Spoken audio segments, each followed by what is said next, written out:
Should we talk about Greta? Be rude not Greta's to. Greta's aid flotilla was very sadly intercepted earlier this week. She's been deported. Well, she's taken into Israel and has been deported back to France.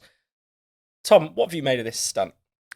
It's definitely a stunt. It's something which has been pretty unseemly to watch unfold, not least because of the fact that you had the stark contrast between what Greta and her fellow shipmates were saying about what was going on and actually what was going on. The idea that they had been kidnapped by the IDF when they were kind of intercepted, given a sandwich, taken back to Israel, and then put on the first flight back to Europe. I mean, I know Greta doesn't like flying, so maybe that's a kind of form of torture for her to have Sort to of religious, but cracked up any air miles at all. But it was a slightly unseemly spectacle. I do genuinely think that, like, regardless of one's position on Israel and Palestine, I think this kind of activism doesn't really help anything. I don't think Greta at this point is a help to any cause that she attaches herself to.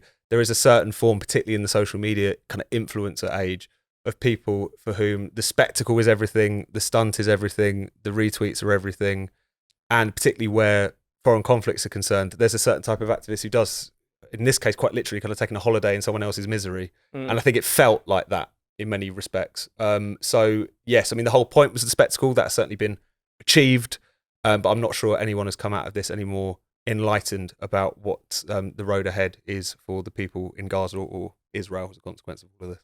yeah, I mean, Paul, because obviously, it's completely normal to have humanitarian concerns about people of Gaza, but there's something about the way this issue has been almost commodified.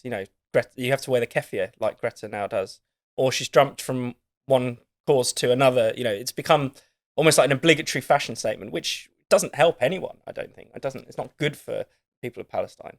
No, I mean, I tend to, if Greta Thunberg is supporting a particular cause, I tend to support the opposite cause, just by default almost, because I mean, there's this idea. I've got nothing particularly against it personally. In some respects, I think it's a good thing that young people, do get interested and active in politics. But this idea that she's kind of imbued with this unique wisdom, which the rest of us don't share in, Yeah. and therefore, almost it's sort of godlike figure that we must listen to.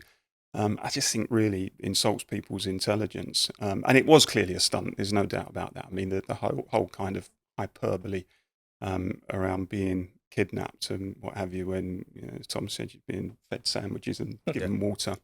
Strange sort of. It was the weirdest kidnapping I think I've ever seen, to be honest.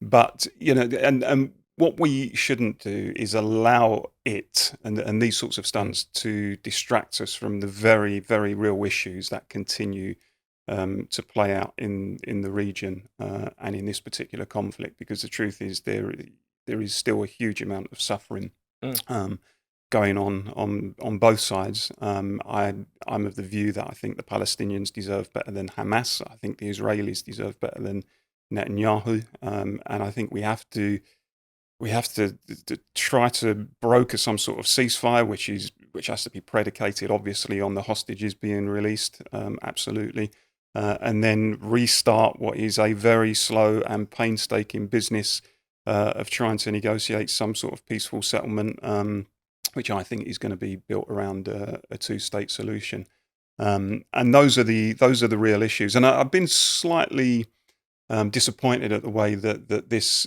almost similar to Ukraine and Russia, actually, this conflict has engendered such binary positions in some respects, because I think there is, similar to what we were just saying over the issue of immigration, there is a nuanced position there, which says, on the one hand, look, absolutely what Hamas did on the 7th of October was abominable, and those people who were responsible for that deserve to be held to account.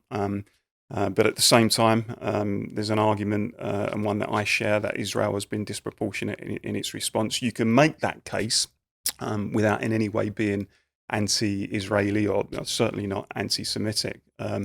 Just as you can make the case on behalf of Israel without believing there's a genocide going on, which I don't think there is a genocide going on. I think it's a very unpleasant and fierce conflict, but I don't agree that there's a genocide going on. But it's not helpful, this sort of thing from Greta Thunberg, in the sense that it just essentially distracts everybody from the serious business of trying to get a settlement, and that may be a long way off, but that's the only show in town when it comes to resolving this whole conflict. It's not going to be resolved by someone like Greta Thunberg doing what she did. I think, if anything, that's going to set the whole cause back. Yeah, solved through retweets and Instagram stories. No, absolutely. I mean, one thing that I have been struck by, and at the risk of sounding a bit too binary about this, is how so many people on the nominally pro-Palestine side find it very difficult, it seems, to do two things. One of which is to kind of accept that there was victims, and many of them, on the Israeli side on October the 7th. Like, even the kind of odd sort of eye roll that you sometimes get. And I think you saw a bit of that insofar as the people on this flotilla refusing to, or all of them refusing, I think is interesting to watch the footage that's been put together of the atrocities on that particular day. The Dawn French moment. The Dawn French moment, which on another day we might have talked about, might have devoted a segment to. Bottom line is no. Yeah, but, they did a bad thing to us. I mean, yeah, but no. But we want that land, and we've got history, and we've got, no. There's also the extent to which even just sort of saying exactly as you did, Paul, that the people of Palestine deserve better than Hamas. I mean, it seems like there's not a pro-Palestine demonstration doesn't take place in London, which Peter Tatchell shows up to with one placard condemning Hamas, one placard condemning Netanyahu, and he's basically run out of the demonstration. That's a really kind of...